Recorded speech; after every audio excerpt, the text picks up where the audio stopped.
in Copper Box. Good evening, everyone. Are you, thank you all very much. Wow, what an enormous crowd. Are you ready for the contest ahead? Are you pumped up? Are you energized and motivated? Well, I sincerely hope so. I sincerely hope so, everybody. I sincerely hope so because we have a national duty between now and 10 o'clock tomorrow night to find every vote we can to save our country from disaster. Because we all know what happened 2 years ago. We know that we cannot trust the opinion polls, and we know that this contest is tight and getting tighter. And tomorrow, the choice for our amazing country could not be starker. Indeed, I can't remember an election in my political lifetime when there has been such a yawning chasm between the two possible futures for this country. We can choose to go forward with a one-nation Conservative government, end the deadlock, lift the clouds, launch ourselves towards a brighter future for the whole country, or else we can remain stuck in neutral, paralyzed, lost in years more of deadlock, defeatism, division, and despair caused by well, there's only one mathematical alternative, isn't there, to a working majority Conservative government? You know what it is? You know what it is? It's a hung parliament, another hung parliament. That's what we could face on Friday. That's the reality. Look at it. The pollsters are saying it. A hung parliament, a Corbyn-Sturgeon coalition. And a vote for any other party but the Conservative Party would produce that result, or would encourage that result. That's the iron logic of the situation. And that would be an economic disaster for this country, an economic disaster. Look at the irresponsibility of the pledges of Jeremy Corbyn and John McDonnell. John McDonnell, don't forget, is a guy who's so left-wing, so far out there. You know, he was sacked by Ken Livingstone for forging a budget in the GLC. They would raise spending to such extraordinary levels. They put up taxes for ordinary people. Average taxpayer would pay £2,400 more in tax. People on only £20,000 a year could expect to pay £1,000 more in tax. Interest rates would go up as the markets mark down our ability to repay our debts. People's mortgages would suffer. That is the reality of what Corbyn and McDonnell would offer. They want to bring back exchange controls to try and limit the damage. I mean, can you imagine exchange controls? They got rid of exchange controls in Angola. I mean, they still have them in Venezuela, of course, but that is the kind of economics we could expect, and it would be an economic disaster. It would be a political disaster, my friends, because this is an incredible country, our amazing country, second biggest contributor to NATO, a country that is admired, that is loved around the world, a country that guarantees the security not just of the people in this country, but helps through our alliances to guarantee the security of people across the world. Across the world, that's what the UK does. And imagine the reaction. I can tell you the reaction. If our incredible country, fifth biggest economy in the world, was led by a Hamas-backing, IRA-supporting, anti-Semitism condoning appeaser of the Kremlin. Because that's what he is. That's what he is. And don't you just have to listen to me? Listen to what John Ashworth, his shadow health spokesman, said himself. He said that he would be a risk to national security. And I'm afraid I cannot dissent from that view. And it would be a political disaster, of course, because he would be in coalition, Corbyn would be in coalition with Nicola Sturgeon. And what price would she demand for her support? We know what it would be. It would be another referendum on Scotland, when the people of Scotland were promised in 2014 that this was a once-in-a-generation event. And can you imagine anything like it? Can you imagine? But we know she'd get her way, wouldn't we? Know who wears the trousers, or who would wear the trousers in that relationship. But there's one thing worse than another referendum on Scotland. We know what it is. He would refuse to do something that this country has yearned for us to get on and do for the last 3.5 years. He would refuse to do something that we can do. What is it that we're going to do? We're going to get Brexit done. We're going to get Brexit done. He'd have another referendum on the EU. That's what he would do. And I don't know what you feel, but I think whether you voted Leave or Remain, I think it's time for this country to come together and move on and honour the will of the people of this country. And we can. We can do it, can't we? We've got a deal. As I never tire of telling you, it is oven ready or microwave ready. Pick your cooking style. Just add hot water. It's there. It's ready to go.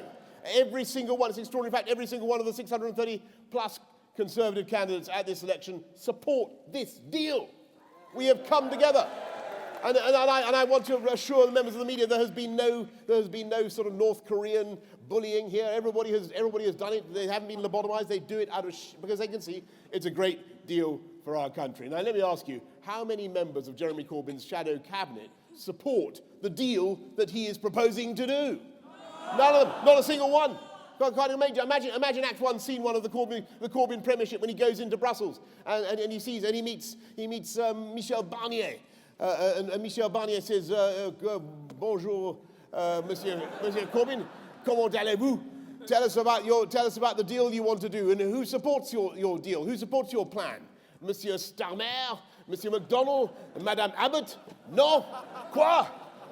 It would be farcical. It would be farcical if it were not so catastrophic for this country, and if it didn't mean that the delay and the deadlock continued to be an economic drag anchor on this country. And we can take this country forward. We can get a deal done. We can come out by January the 31st and move on. And then of course, we can not only take advantage of all the freedoms that Brexit brings, cutting VAT on sanitary products, on tampons, improving our law on animal welfare to give greater protections, which is something the British people have wanted for decades, free ports, free trade deals, having our own, as Pretty rightly says just now, having our own immigration policy that we democratically control. But even more important than that, for our immediate purposes, after 3.5 years, we can give certainty to the UK economy. And there is £150 billion worth of investment waiting to come into this country just when we get Brexit done on January the 31st and move on. And above all, we can move on. We can move on with the incredible progress that we've made just in the last 130 days, the biggest ever cash boost to the NHS. How many new hospitals are we going to build? 4, correct. 50,000 new nurses, 50,000 more nurses, I should say, while the BBC are checking. 50,000 more nurses we're going to deliver as a result of the plans that we've put in place now. How many more police officers we're recruiting?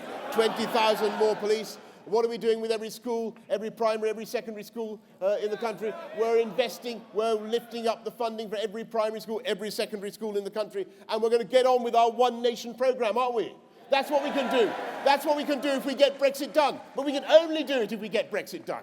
We've got to get Brexit done if we want to unite and level up our country with fantastic investments in infrastructure, in education and technology, in gigabit broadband, in 5G telephony, spreading hope and opportunity around the whole country. That is what One Nation Conservatives do. That is our vision for the country, to unite it and bring it together. Because I believe, as a Conservative, that talent and genius and flair, intelligence is evenly distributed throughout the whole country.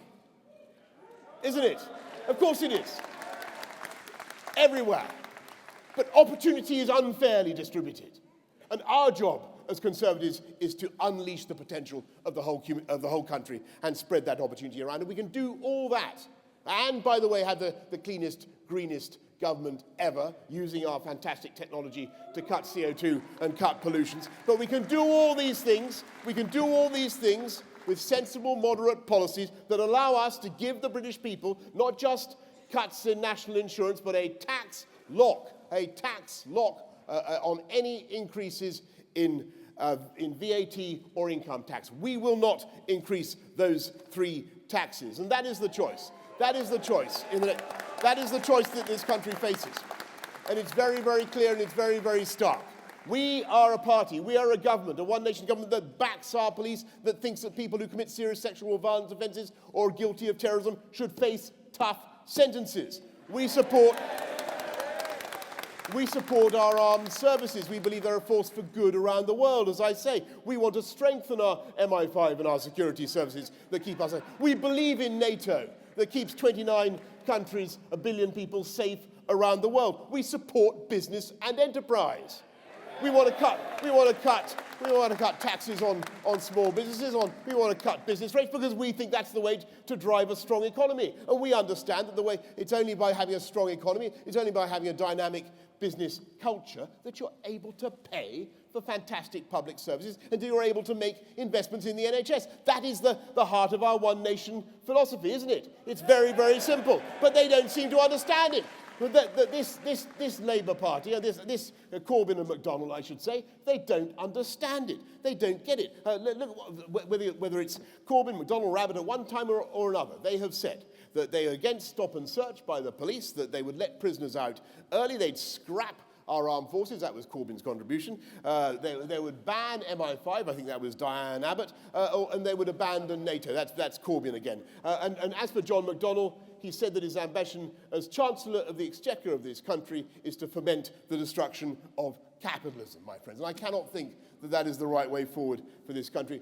All Labour governments end in economic disaster. These guys, if they were to get in, would start with an economic disaster. So now is the time. Now is the time to give that madness a miss. Now is the time for this amazing country to come together and to remember, by the way, here in this Olympic Park, to remember what it is capable of achieving. And I urge you all to fan out from this great athletic venue at a lick, top speed. And by the way, I won't hesitate to remind you, since people sometimes ask, about my record of delivery. This is one of the many hundreds of pieces of colossal infrastructure that you're standing in that I helped to deliver on time, on budget, in what I think was the most successful Olympic Games ever. Let's get out from this place. Let's get out, let's go forward from this place. Let's go forward from this place. Let's fan out and make that final sprint towards a golden future for the United Kingdom. Because we have 24 hours to end the deadlock, 24 hours to break the gridlock, 24 hours in which we can remove the parliamentary roadblock and get a working majority for a sensible, moderate, dynamic, one-nation conservative government, investing massively in the NHS, cutting the cost of living and getting a parliament that works for you. That is the opportunity, my friends, that is before us tomorrow. That's what we can do. Let's make sure we don't waste a minute between now and 10 o'clock tomorrow. Let's talk to every one of our friends. Let's make sure we reach out to every one of our neighbours and encourage them to do the right thing tomorrow. And let's make sure that we give our children and our grandchildren the future they deserve in this country. Let's be carbon neutral, as I say, by 2050. Let's be carbon neutral by 2050 and Corbyn neutral by Christmas. And we can do it. We can do it. Let's get Brexit done and take this. Let's get Brexit done and take this incredible country forwards together. Thank you all very much for coming along tonight. Thank